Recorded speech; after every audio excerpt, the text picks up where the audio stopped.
తొలి ఏకాదశి ఎందుకు అంత పవిత్రమైనది? నమస్కారం అందరికీ. ఈరోజు ఎంతో పవిత్రమైనటువంటి తొలి ఏకాదశి సందర్భంగా మీ అందరికీ శుభాకాంక్షలు. తొలి ఏకాదశి విశిష్టత, పురాణ ప్రాముఖ్యత, ఈ ఉపవాస నియమాల గురించి ఈ వీడియో ద్వారా మనం తెలుసుకుందాం. మీరెక్కడ కూడా స్కిప్ చేయకుండా వీడియోను చూడండి మిత్రులారా. ఈ తొలి ఏకాదశి అంటే ఏమిటి? దాని గురించి చూద్దాం. ఆషాఢ మాసంలో శుక్లపక్షంలో వచ్చేటటువంటి ఏకాదశిని తొలి ఏకాదశి అంటారు. దీనిని దేవశయన ఏకాదశి, హరిశయన ఏకాదశి, శయనీ ఏకాదశి అని కూడా పిలుస్తారు. ఈ తొలి ఏకాదశి ఎందుకంత ప్రత్యేకం అంటే, ఈ రోజు నుండి శ్రీ మహావిష్ణువు యోగ నిద్రలోకి ప్రవేశిస్తారని పురాణాలు చెబుతున్నాయి. ఈ కాలాన్ని చాతుర్మాస్యం ప్రారంభంగా భావిస్తారు. ఈ 4 నెలలు ఆధ్యాత్మిక సాధనకు అత్యంత శ్రేష్టమైన కాలంగా పరిగణిస్తారు.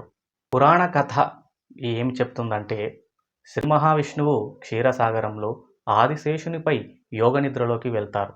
భక్తులు ఈ రోజున ఉపవాసం, జపం, విష్ణు సహస్రనామ పారాయణం చేస్తే విశేష ఫలితాలు లభిస్తాయని విశ్వాసం. మరి ఈ తొలి ఏకాదశి రోజున మనం చేయాల్సినటువంటి కార్యక్రమాలు ఏమిటి అంటే, ఉదయాన్నే లేవడం, స్నానం చేసి శ్రీ మహావిష్ణువును పూజించడం అనేటువంటిది చేయాలి. తులసి దళాలతో అర్చన చేయాలి. విష్ణు సహస్రనామం పారాయణం లేదా ఓం నమో నారాయణాయ అనే మంత్రాన్ని నిష్టగా జపించాలి. ఈ ఉపవాసం లేదా శక్తికి తగ్గట్టుగా మనము ఫలాహారం తీసుకోవాలి. దానం చేయడం అనేటువంటిది చాలా శుభప్రదమైనది ఈరోజు. కాబట్టి దానం చేయడం మంచిది.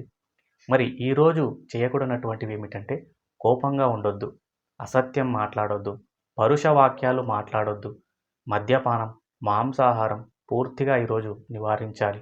ఇతరులను అవమానించకూడదు కూడా. ఈ ఏకాదశి ఫలితాలను మనం చూసుకున్నట్లయితే, ఈరోజు పాపక్షయం కలుగుతుందని భక్తులు విశ్వసిస్తారు.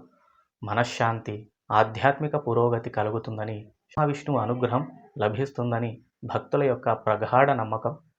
తొలి ఏకాదశి సందర్భంగా భక్తి శ్రద్ధలతో శ్రీ మహావిష్ణువును మనం ప్రార్థిద్దాం. భక్తి అనేది కేవలం ఆచారంలో కాదు, ఆచరణలో కూడా ఉండాలి.